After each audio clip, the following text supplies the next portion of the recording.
Welcome dear students, आप सभी का स्वागत है बोर्ड एग्जाम्स यूट्यूब चैनल पर। तो डियर स्टूडेंट्स, इस वीडियो में हम करने वाले हैं अर्धवार्षिक परीक्षा 2024-25 कक्षा 9वीं विषय हिंदी का पेपर।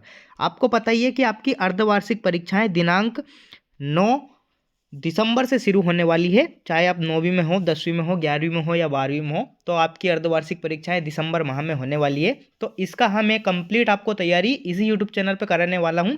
चाहे आप कोई सी भी क्लास में हो, उनके समस्त पेपर का सॉल्यूशन इसी यूट्यूब चैनल पे आपको देखने को मिलेंगे। तो जो भी स्टूडेंट्स इस वीडियो को देख रहे हैं वो हमारे यूट्यूब चैनल को सब्सक्राइब कर लीजिए। मैंने शुरुआत की है कक्षा 9वीं विषय हिंदी के पेपर से। जो आपका 9 दिसंबर को सबसे पहला पेपर होगा वो आपका हिंदी का पेपर होगा 9वीं वालों के लिए। ठीक है, 10वीं वालों का भी हिंदी का है, उनका भी वीडियो जल्दी आने वाला है। तो अगर आप टेंशन ले रहे हैं कि सर हम आपने 9वीं का बता दिया लेकिन 10वीं का नहीं, तो नहीं, सभी जो आपकी कक्षाएं हैं उनका समस्त पेपर का सॉल्यूशन मैं इसी यूट्यूब चैनल पर अपलोड करूंगा। इसलिए जो भी विद्यार्थी इस वीडियो को देख रहे हैं, मैं वीडियो के माध्यम से आपको जानकारी देने वाला हूं कि आप हमारे यूट्यूब चैनल से जुड़े रहिए ताकि आपको सबसे पहले वीडियोस की नोटिफिकेशन यहाँ पे मिल जाएगी। ठीक है, चलिए भाई शुरू करते हैं बिना किसी टाइम को वेस्ट किए। अर्धवार्षिक परीक्षा 2024-25 कक्षा 9वीं विषय हिंदी का पेपर हम इस वीडियो में करने वाले हैं। पूर्णांक आपका 75 नंबर का रहने वाला है और समय आपको 3 घंटे का यहाँ पे मिलने वाला है। चलिए भाई, निर्देश निर्देश आप यहाँ पे देख सकते हैं। पहला क्या है, सभी प्रश्न करना अनिवार्य है, पहला निर्देश दे रखा है। दूसरा क्या है, प्रश्न क्रमांक 1 से 5 तक 30 वस्तुनिष्ठ प्रश्न है, प्रत्येक उप प्रश्न पर 1 अंक निर्धारित है। ठीक है, चलिए। तीसरा है आपका प्रश्न 6 से 17 तक कुल 12 प्रश्न है, प्रत्येक 2 अंक का निर्धारित है। ठीक है, प्रश्न 6 से 12 तक 12 प्रश्न होंगे जो आपके 2-2 नंबर के होंगे, यानी कि 24 नंबर के आपके 2-2 नंबर के क्वेश्चन पूछे जाएंगे। ठीक है, इस प्रकार से आप निर्देश देख सकते हैं। चलिए हम शुरुआत करते हैं प्रश्न क्रमांक 1 से। ठीक है, पहला क्वेश्चन क्या है आपका, सही विकल्प चुनकर आपको लिखना है। तो पहला क्वेश्चन पढ़ लेते हैं। कबीरदास की एक रचना कौन सी है? ठीक है, ए ऑप्शन आता है इसका साकेत, बा ऑप्शन आता है इसका बीजक, सा ऑप्शन आता है इसका कुरुक्षेत्र और डा ऑप्शन आता है इसका यामा। ठीक है, तो कबीरदास की एक रचना कौन सी हो जाएगी? बा ऑप्शन इस क्वेश्चन का राइट आंसर आ जाएगा, बीजक इस क्वेश्चन का करेक्ट आंसर आ जाएगा। ठीक है, बा वाला ऑप्शन। नेक्स्ट दूसरा क्या है आपका, कैदी और कोकिला किसकी रचना है? ठीक है, ये आपको बताना है। तो ए ऑप्शन है इसका रामधारी सिंह दिनकर, बा वाला ऑप्शन है इसका माखनलाल चतुर्वेदी, सा ऑप्शन है इसका महादेवी वर्मा और डा वाला ऑप्शन है इसका जयशंकर प्रसाद। तो कैदी और कोकिला किसकी रचनाएं हैं? तो कैदी और कोकिलाएं आपकी माखनलाल चतुर्वेदी की रचनाएं हैं। तो बा वाला ऑप्शन आपका राइट आंसर आ जाएगा, बी ऑप्शन इस क्वेश्चन का राइट आंसर आ जाएगा। ठीक है, अगला देखते हैं प्रश्न क्रमांक 3। प्रश्न क्रमांक 3 क्या है आपका, काव्य के कितने भेद होते हैं? ठीक है, ये आपको बताना है कौन कौन से भेद होते हैं। आ ऑप्शन है इसका दृश्य काव्य, बा ऑप्शन है इसका श्रव्य काव्य, सा ऑप्शन है इसका दृश्य और श्रव्य काव्य और चौथा है आपका नाट्य और कथ्य काव्य। ठीक है, तो तीसरे क्वेश्चन का राइट आंसर क्या जाएगा? सा वाला ऑप्शन, यानी कि दृश्य और श्रव्य काव्य। ठीक है, सा ऑप्शन इस क्वेश्चन का राइट आंसर आ जाएगा। अगला देखते हैं, चौथा क्या है आपका, दोनों बैलों को कहाँ बंद कर दिया गया था? ये आपको बताना है। ठीक है, तो ए है आपका जेल में, बी है आपका कांजी हाउस में, सा वाला है आपका गौशाला में और दा वाला है आपका घर में। तो क्वेश्चन नंबर 4 का राइट आंसर क्या जाएगा? क्वेश्चन नंबर 4 का राइट आंसर आ जाएगा आपका कांजी हाउस में। ठीक है, बा ऑप्शन इस क्वेश्चन का राइट आंसर आ जाएगा। अगला देखते हैं, पांचवा क्वेश्चन आपका समास के प्रकार है। ठीक है, कितने प्रकार होते हैं समास के? आ ऑप्शन इसका 2 प्रकार, बा वाला ऑप्शन इसका 3 प्रकार, सा वाला ऑप्शन आपका 4 प्रकार और दा वाला ऑप्शन आपका 6 प्रकार। तो आप सभी को पता होगा कि समास के 6 प्रकार होते हैं, इसलिए दा वाला ऑप्शन इस क्वेश्चन का राइट आंसर आ जाएगा। अगला छठा है इसका, इस जल प्रलय में पाठ की विधा कौन सी है? ठीक है, ये आपको बताना है। ए है उसका कहानी, बा वाला है आपका रिपोर्टाज, सा है आपका उपन्यास और दा है आपका नाटक। तो इस जल प्रलय में पाठ की कौन सी विधा हो जाएगी? इसमें आपका रिपोर्टाज राइट आंसर आ जाएगा, बा वाला ऑप्शन आपका करेक्ट आंसर आ जाएगा। ठीक है, चलिए, तो इस प्रकार से मैंने आपको कंप्लीट जो आपके सही विकल्प हैं उनका सॉल्यूशन करा दिया है। अब अगला प्रश्न देखते हैं। क्वेश्चन नंबर 2 है आपका, रिक्त स्थानों की पूर्ति कीजिए। ठीक है, 6 नंबर के हैं ये, पीछे आपके 2-2 विकल्प भी दे रखे हैं, उनमें से आपको देख के लिखना है। चलिए, पहला क्या है, जायसी का रिक्त स्थान प्रसिद्ध महाकाव्य है, मलिक मोहम्मद जायसी का कौन सा महाकाव्य है? तो मलिक मोहम्मद जायसी का कौन सा हो जाएगा? पद्मावत। ठीक है, बा वाला ऑप्शन इसका राइट आंसर आ जाएगा, पद्मावत। दूसरा क्या है, कैदी और कोयल दोनों ही रिक्तिस्तान देश की वासी है, तो ये गुलाम देश की वासी है। ठीक है, गुलाम इसका राइट आंसर आ जाएगा। तीसरा क्या है, करुण रस का स्थायी भाव क्या होता है? तो करुण रस का स्थायी भाव शोक होता है। एकांकी में रिक्त स्थान होता है, एकांकी में कितने अंक होते हैं? तो एकांकी में 1 अंक होता है, ठीक है। पांचवा है आपका वे शब्दांश जो शब्द बनाते समय आरंभ में लगते हैं उन्हें क्या कहते हैं? तो उन्हें क्या कहते हैं? उपसर्ग हम कहते हैं, ठीक है। और जो पीछे लगते हैं उन्हें क्या कहते हैं? हम प्रत्यय कहते हैं, ठीक है। तो उपसर्ग इसका राइट आंसर आ जाएगा। रेणु का पूरा नाम रिक्त स्थान है, तो रेणु का पूरा नाम हो जाएगा फणीश्वर नाथ रेणु, ठीक है। फणीश्वर नाथ रेणु इस क्वेश्चन का करेक्ट आंसर आ जाएगा, ठीक है।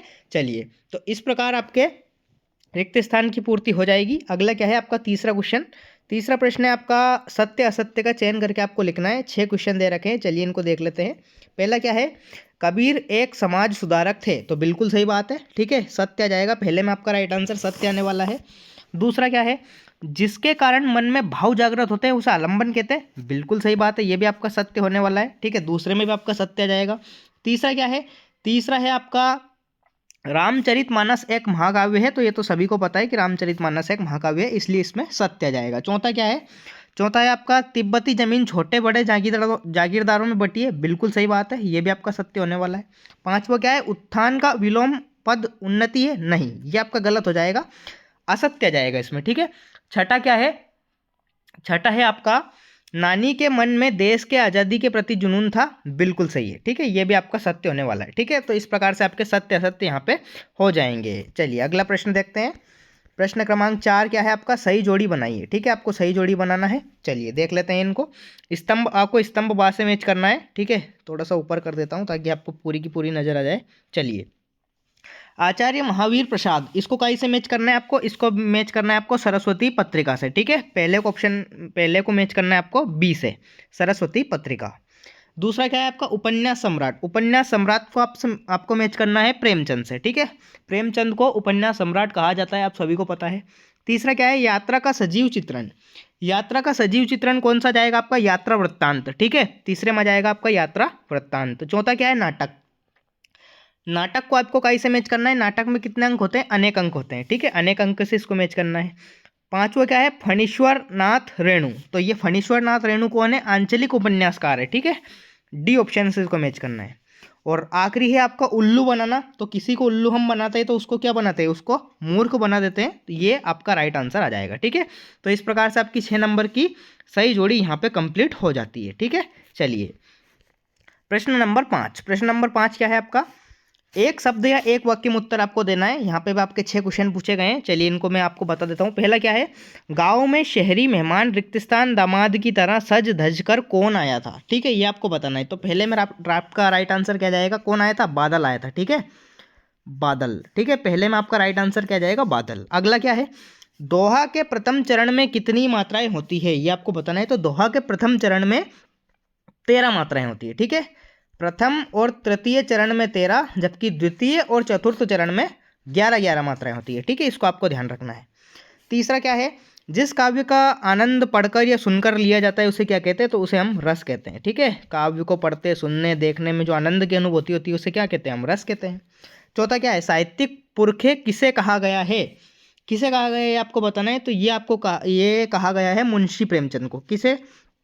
मुंशी प्रेमचंद को, ठीक है, मुंशी प्रेमचंद इसका राइट आंसर आ जाएगा। पांचवा क्या है? ठोकर मारना, ठोकर मारना मुहावरे का अर्थ आपको बताना है। तो इसका अर्थ होता है ठुकरा देना, किसी को ठुकरा देना यानी कि ठोकर मारना, ठीक है, ठुकरा देना, ठीक है, ये आपका राइट आंसर आ जाएगा। अगला क्या है? छठा, इस जल प्रलय में पाठ में बाढ़ के पानी को क्या कहा गया है? तो इसे कहा गया है मृत्यु या मृत्यु का तरल दूत। क्या कहा गया है?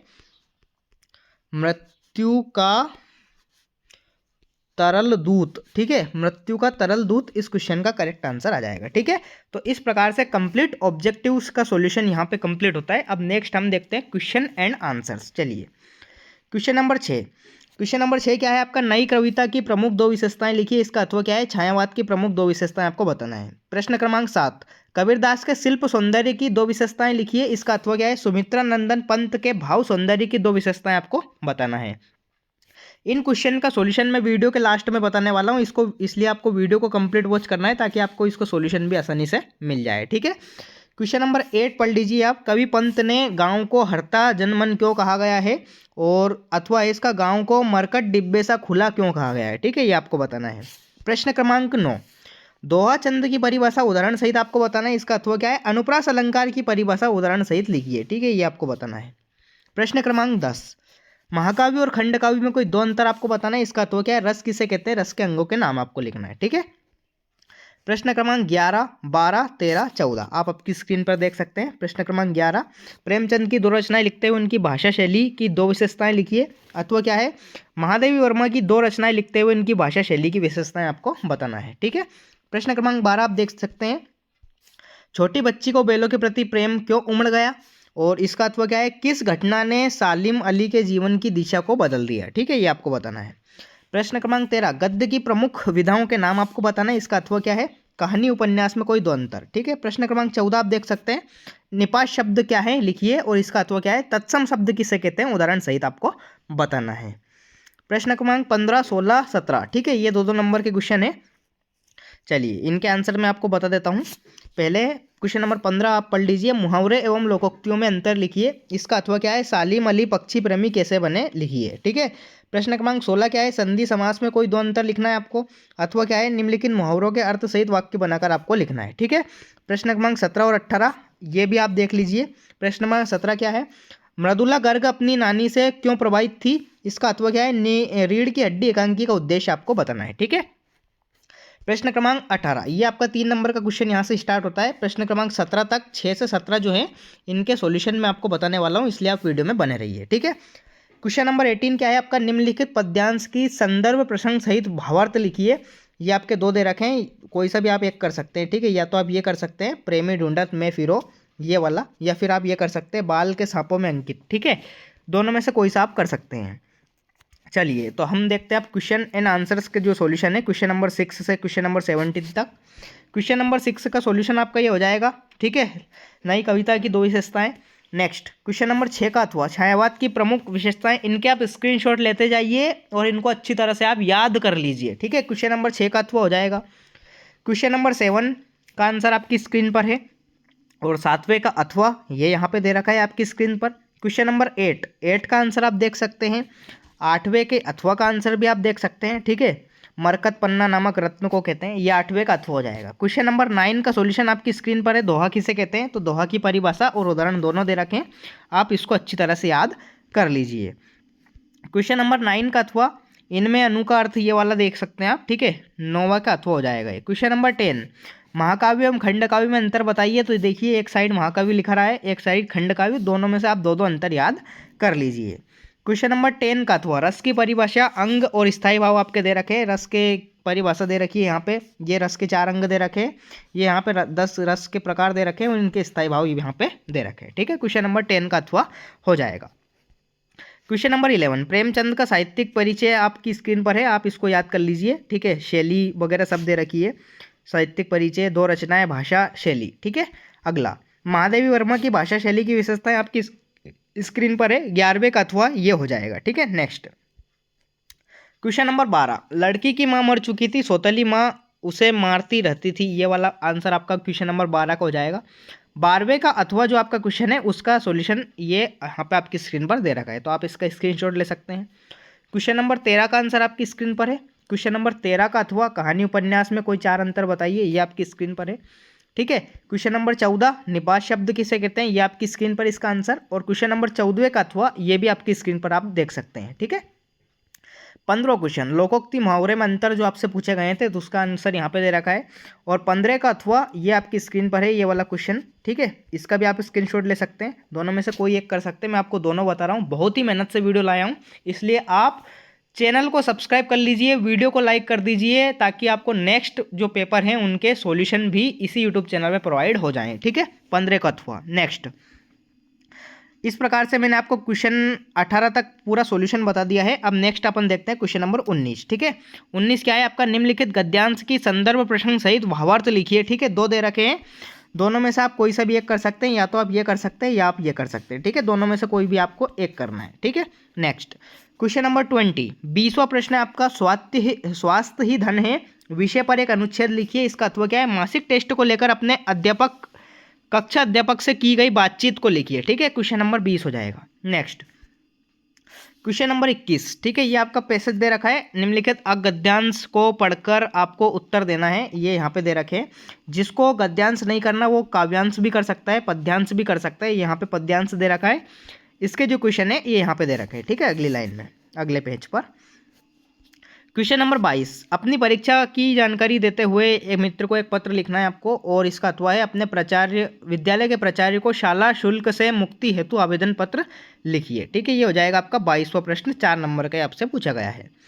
क्वेश्चन नंबर 23 और अंतिम प्रश्न है आपका, निम्नलिखित विषयों पर रूपरेखा सहित निबंध लिखिए। इन 5 विषयों में किसी एक पर आपको निबंध लिखना है रूपरेखा सहित, आपको 4 मार्क्स यहाँ पे मिल जाएंगे। चलिए जी, तो इस प्रकार से कक्षा 9वीं विषय हिंदी कंप्लीट अर्धवार्षिक परीक्षा जो आपको पेपर होने वाला है उसका कंप्लीट सॉल्यूशन मैंने यहाँ पे बता दिया है। अगर आपको किसी भी प्रकार का डाउट है तो मुझे कमेंट सेक्शन में ज़रूर बताइए। साथ ही में अगर आपने हमारे यूट्यूब चैनल को अभी तक सब्सक्राइब नहीं किया है तो हमारे यूट्यूब चैनल को सब्सक्राइब कर लीजिए। नेक्स्ट वीडियोस में मैं आपको सारे के जो आपके 5 विषय बचे हैं उनके भी वीडियोस लाने वाला हूं, तो आप हमारे यूट्यूब चैनल को सब्सक्राइब कर लीजिए। मिलते हैं अगले वीडियो के साथ, तब तक के लिए टाटा बाय बाय, जय हिंद, वंदे मातरम।